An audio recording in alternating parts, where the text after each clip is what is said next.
I like to say, it's not sexy to crawl under crawl spaces and you're dealing with maybe somebody's dead cat and all the stuff we deal with. It's not glamorous, but it's always going to be there. People are always going to invest in their home. A couple things you did well, a couple things you do different in your apprenticeship, like tips for apprentices out there. Always show up a little bit early, always be absorbing information. And I always tell apprentices that I've worked with or I work with now, if you can anticipate what your plumber needs before they need it and have it right here, the sky's the limit. So what does an apprentice do to be impressive to you that you want to bring them on? We have two-part interview process, face-to-face interview once, and then they move on to the second round if we feel if they check the right boxes. But mainly what I look for is you want to learn, you're interested in getting into the trade and learning, you want to be a plumber. Can you show up? Welcome to Behind the Windshield with Dennis the Apprentice, the podcast where we bring you a diverse lineup of guests, apprentices, seasoned professionals, visionary entrepreneurs, business owners, and master craftsmen every week. I'm your host, Dennis. Yes, I am an apprentice because I'm never going to stop learning and trying new things. I'm a coach, I'm a consultant, and I'm a business owner of a Zoom Drain franchise in Seattle, Washington. And I'm on a mission to help hardworking young people get a profitable career in the trades without a college education. So this podcast is for people who are visionary entrepreneurs, apprentices in any trade, people who want to start their own business, and even young people without any experience at all. We bring you stories, insights, and experiences that will help you learn from the success and mistakes of guests and even myself. You can find this podcast on Spotify, iTunes, and YouTube. Now sit back, relax, and enjoy the show. Let's go! Dusty, welcome to Behind the Windshield with Dennis the Apprentice at the PHCC booth at the Great Northwest Adventure Show in Bellevue, Washington. Thanks for having me. I did it, dude. I did it. Awesome. So you're a local contractor, and I used to think of you as a competitor, and now I think of you as a friend. That's right. Imagine that. Yeah. Very cool. So I talk a lot about apprenticeships and stuff, and so I know you're involved with that as well. How'd you find the industry? How'd you find the plumbing industry? I was kind of born into it. My dad was a plumber, and two of my uncles, two cousins, and I just started. I was like putting together shower valves in the garage when I was like 8 years old. So I soldered them up, and like I do like 20 or 30 of them, and I was making $1 an hour. Very cool. And I thought that was good money. Little kids, they don't know the difference between work and play. Right? It was like, wow, I could buy a lot of candy with this $10. Awesome. Very cool. When'd you get serious? I went to work so I kind of took a detour after high school. I went to dive school actually in Seattle. That's what brought me to Seattle. And I grew up in a really small town in eastern Washington, and I came to Seattle and went to dive school, went to the Gulf of Mexico and worked offshore in the oil fields for about 3 years. Okay. And then decided to leave the Gulf Coast area and move back to Bellingham. I was living with my mom near Bellingham for a couple months, kind of trying to figure out next moves in life. And my cousin at the time worked for a prominent residential service company here in Seattle. And I was complaining about living at home, and he said, "Hey, I'll get you, you can get a job here on Monday if you want." Yeah. And I did. And, awesome. I worked there for about 9 months, maybe 10 months, somewhere in that frame. And then from there I got into the building trades apprenticeship program and did that for about 15 years. And then in 2014, I was just out of work. I was working like 2-3 months out of the year, and I decided to hang a shingle out. And I was always interested in the residential service sector because it's not cyclical, and that's what sold me on it. Yes. If I'm going to put in this much effort and this much energy to building a business, I don't ever want to see the lights go out. Right. And it's not, cool. I like to say, it's not sexy to crawl under crawl spaces and you're dealing with, maybe somebody's dead cat, and every, all the stuff we deal with. Yeah. crawling around in attics, and it's not glamorous. It's not like running 16-inch pipe, up a mechanical shaft. Sure. But it's always going to be there. Right. People are always going to invest in their home. Yep. And the farther we go on, the less people seem to know about how their house works. Yep. And you're never going to outsource it. Yeah. Yeah. It's never going away. Are you concerned about Chat GPI? Not at all. Yeah, exactly. It's like, whatever. Yeah. It can't plug. It doesn't even enter my mind. Yeah. So many people, that's going to put people out of work. Chat GPT is going to put people out of work, but not plumbers. Nope. Not at all. So your apprenticeship, a couple things you did well, a couple things you do different in your apprenticeship. Like tips for apprentices out there. Always show up a little bit early. Just always be absorbing information. And I always tell apprentices that I work with now, if you can anticipate what your plumber needs before they need it, yeah, and have it right here, yeah, the sky's the limit. The sky's the limit. I call it like this. I don't mean it in a sexual way, but there's this climax of when your apprentice knows what you need and he has it here. That moment, you're like, the guy gets it. Yeah. Right? There's this. Yeah. As a plumber, when you're working on something and you turn around and you're like, you're about ready. It's like the thought's there. It's on the tip of your tongue. Like, go get me that. And you're like, oh, wow, you're going to be good. Yes, exactly. I think that's a common thing. The anticipation. Yep. Which means the apprentice is thinking ahead. Yep. He's involved in the process. He's not stuck on his phone. Yep. Or wishing he wasn't there. Yep. Or wondering why he's there. Yep. Right? He's trying to figure out how to get the job done faster for you. Engaged. Yeah. What's being early do? Like, you hear that a lot, but and a lot of people don't understand. They don't want to get there early. But what does getting there early actually do for you? You're mentally prepared to go to work. So if let's say start time's 8:00 and you roll in at 8:00, I guarantee you, if you're shooting for 8:00, I guarantee you're going to get there at like 8:05. There's like that favorite parking spot you're used to parking in isn't there, or you hit 2 red lights instead of 1, and you're getting, and that reflects poorly on your character and who you are as a person and a mechanic and an apprentice. Right. And if you always plan to be early and you get there and you're like, you don't have your boots on and you're like, you're like scrambling to get caught up with everybody else. Yeah. And it's not a good look. It's not a good look. So if you're there 15 minutes early and that's just your standard operating procedure, you're always going to be ready to go when it's time to go. You're going to be dressed right. You're going to have your mind in the right place, and you're going to be successful. Right. It's always puzzled me, people that get to work and then have the first cup of coffee. Yeah. It's like, no, I've already had my 2 cups. When I get to work, when I hit the door, I'm ready to go. It's go time. It's go time. As soon as I walk in the door. Yep. Yeah. Very cool. What? So now that you have your own business, how do you find young people? We've kind of used a number of methods.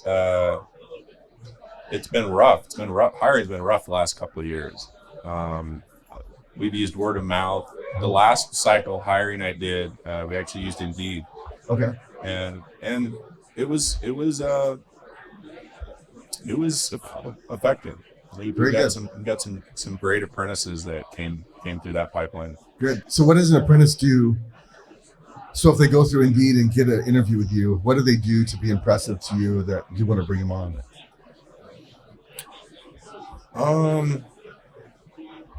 We have a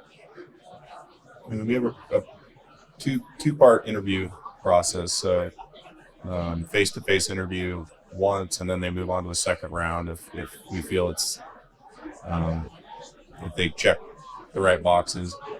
But mainly what I look for is you want to learn, you're interested in getting into the trade and learning, being proficient. You want to be a plumber. Right. And then you show up. Like, I scheduled probably 20, 22, 23 interviews. Yeah. And like, 8 of them showed up. Isn't that bizarre? And so if you can't show up, I'm like why are we going to take the time and energy to invest in you and your skills? You can't show up. Yeah, it's amazing. It's a new thing. I would have never thought of doing that when I was younger. If I had an interview, I would have been there a little bit early. Yep. Yeah. One thing I'm amazed about in today's age, where we've got our smartphones, we got the internet. I ask people, "What do you know about our company?" And they know absolutely nothing. And that just tells me you're not really interested. The controller that we hired, not an apprentice, but she was the controller, but she came in and she, I'm like, so what brings you in? Why'd you? She's like, I want to work here. And we said, why? And she said, I've been over social media. I like this. I went to your website. I noticed this. I love that. That's how I think. And I was like, she'd been all through our website, all through our social media, and she came to the interview saying, I want this job. That's amazing. And it was amazing. She's been a wonderful person. But contrast to that, you ask an apprentice, what do you know about our company? And they know absolutely nothing. Yeah.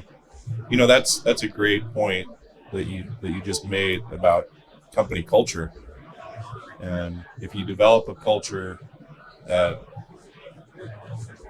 hits the right tone, you're going to attract people that think in that way. Yeah. That's really key. Yeah, absolutely. We do a lot of training at our shop, and that's what we've noticed is we're training a lot. So we have apprentices, but then we are attracting people that want to train. And really, most craftsmen want to leave a legacy, right? Mm-hmm. You're looking for someone to pass on this trade to somebody. And so you get that culture going, and you attract the people that fit the culture. And then it feels like home. Yeah. Yeah. I talked to a number of people yesterday, and the reason they worked where they worked is it feels like home. And there's no right home. It's a home to you, right? Mm-hmm. And there's places for everybody. Absolutely. Very cool. What about one thing I've noticed in the trades is, we get our license to be a journeyman plumber, and then automatically we get an apprentice if we're lucky. But no one's taught us how to teach. Like, we don't have a teaching degree, but we're supposed to teach this young person. Yeah. So any tips on how to train an apprentice, like what to look for, or what to do or what not to do with these young people? That's something that I've actually spent a lot of time thinking about. And I've worked with some support groups that I work with, kind of consulting groups around that. And I think it's vital. It's something that internally in my company we work on. And one of the key fundamental building blocks of that is understanding how that person learns, and then understanding like how we as a mechanic, how we learn, because we're going to teach in the same style that we learn, right? So if I'm a verbal or an auditory learner, I'm going to teach in that same style. Right. And so it's really important that we understand those different learning styles, those different communication styles, and we tailor our teaching to that apprentice so they can understand it. Sure. If they're not an audio learner, they need to put their hands on it. Then we need to hand them a P-trap.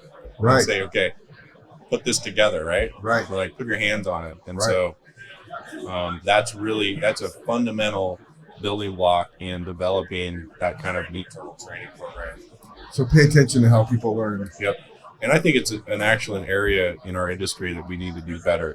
I agree. We need to do better in teaching our plumbers how to transfer that knowledge, because that's how we build and that's how we grow. And so we need to be. It's so critically important that we're good at that piece. Yes. I think that's horribly missing. Like, I'm talking to apprentices a lot about how to be a better apprentice, but I've had a lot of people respond to me on social media like, hey, I'm about to go into my truck and I don't know how to train, right? And so I've thought about talking more about that, like how to now you got your license, now you got a young guy looking at you. Well, how do you do that? And the flip side of that coin is, if you can teach it, you know it that much better. Oh yeah. Right. So it makes you a better mechanic. Yeah. Absolutely. So what have you learned being in business? You were a plumber for how long before you started a business? Approximately. Gosh, close to 20 years. 20 years before you started a business. So I think there's a lot of people that start businesses that maybe shouldn't. Or they did because they felt like they didn't have a choice. From your perspective now, how do you tell as a plumber, should I start my own business or not? Knowing what you know now, how to help people make that decision? Should I stay or find a better company to work with, or is it the right thing to go on my own? There's both right and wrong, right? But yeah, how do you tell? I think it's a personal choice. And one of my first apprentices actually recently started his own business in Idaho. And I think he's doing very well. Good for him. I think he's gonna do well at it. But I think the key thing that you have to think about is the time commitment. So if you're not willing to commit that time, then you shouldn't do it, because it will eat your entire life up. I mean, you're going to be 70, 80 hours a week during certain phases of that growth trajectory. And that's just the reality. Yeah. There's no way to get around it. I've been doing it 23 years and I still easily do 60 hours a week. Yep. Yeah. But I love it, right? Yeah. I wouldn't do anything else. It's, there's times where it's daunting and I question why I'm doing it, but don't we all? But I think seeing people grow professionally and providing that space for that growth is very, very rewarding. Yeah. Seeing our happy customers. Yeah. It's really special. Yeah, that's interesting. So yesterday I asked a number of people what was the most surprising thing about what they learned out of the industry, and they said how rewarding it was to help people. But as a business owner, it's so fulfilling to teach a young person, give them a skill set, and then they take it off and they flourish. Mm-hmm. And that's a reward that's worth the 60 hours a week. It is. Looking back on 23 years to see all these people. I met a kid, Andy Jan, who was an apprentice when I first came to Jim Johnford. And he's been in business for 13 years. So we got to talk yesterday, and it was so fun. Yeah. So and I felt that's a huge reward, is helping other people get off the races and do well in this trade or go start their own business or whatever. Yeah. Yeah. So you're president of the PHCC of Washington, right? Yes. So do you feel that same sense of accomplishment as you see contractors join the association and flourish? Yes, it's very interesting. I was talking to Todd last night, and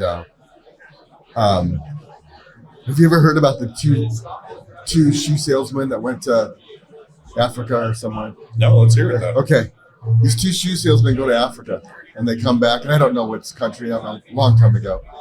But one shoe salesman came back and said, "It's no hope. It's useless. No one wears shoes here." And the other salesman comes back and says, "We hit a gold mine. No one wears shoes yet." And so as I ask people about PHCC, so many contractors are like, "What's PHCC?" And it's like, I think we're at the front of a gold mine. All we got to do is dig. And I'm one of those people. I've been in business 23 years, and I've heard of PHCC, but I didn't really connect till about 5 years ago what it was, and that it was a voice for on my behalf with laws and lawmakers in our state, things that affect my state and my business. Yeah. And then the networking. You hear the word networking, and it didn't even hit me until it was all over. But I realized when I finally needed a banker, I just called my friend Paul Long. Yeah. And he picked up the phone. We knew each other. He took care of us like he cared about me, because he did. Yeah. I never shopped for a banker and I actually don't even know how what do you look for in a banker? I don't even know. That's a great. I have my own Paul Long story. We're looking at some new trucks. We're gearing up and I'd never dealt with a commercial banking situation. Everything in that banking that I'd dealt with up to that point was personal. And I called and I was talking with him, and I sent over some business documents, and I called back and I was like, so what is the approval process? And he said, you're approved. I already approved you. Exactly. Checks in the mail. Yeah. And having that kind of a relationship that's built on trust and respect with a financial institution is so critical to building a business and growing. 100%. Yeah. So getting started in a business is daunting enough, but then to connect to a network of local people. There's lots of networks out there, but PHCC is local, and then they're connected with banking and insurance and other contractors that you can call and ask for help. And the surprising thing for me was when I first came to Gene Johnson 23 years ago now, those were big shoes to fill. Gene Johnson had some pretty big shoes. And so what I did was I stepped back and said, boy, I better figure out what I'm doing here. And if I could do something different, I would have stepped out and joined PHCC and said, hey, you guys all know I got big shoes to fill. I need some help. And I would have got help. Yeah. But instead, it took me 15 years of bouncing around and trying to figure it all out and paying lots of money to other networks to figure it out. But if I had joined and connected with the network, I know all these guys would have been my friends 15 years ago, and they would have given me a hand and helped me along. Yeah. And, I think you hit the nail on the head earlier when you said, we're not competitors. No. If we're priced right, if we're doing good quality work, the customer is going to be well taken care of. And I don't see a contractor that is in my area that's priced right and doing good work as a competitor. No. There's so much work out there. And I actually had a plumber years ago kind of teach me that he was like, we're not competitors. It's like the market is like a golf course. And we're all golfers playing against the golf course. And that's so true. There's plenty of work for all of us. There's no way we can get to it all ourselves. No. To even think that way is greedy, and it doesn't even make sense. Yeah. And the market is so huge. I was on Queen Anne a couple months ago at a four-way stop, and there were 4 plumbing trucks at a four-way stop, And Awesome. all those older homes and newer homes, and like everybody needs some kind of service, and they're willing to invest in it. Yeah, absolutely. So what's PHCC done for you? How long have you been a member? How'd you find PHCC? I was recruited by Larry Fisher. Yep. Me too. He really put a lot of effort in. He would every time he'd see one of our trucks around town, he'd stop and he'd put some brochures under the windshield wiper. Yeah. And then I met with him and had lunch, and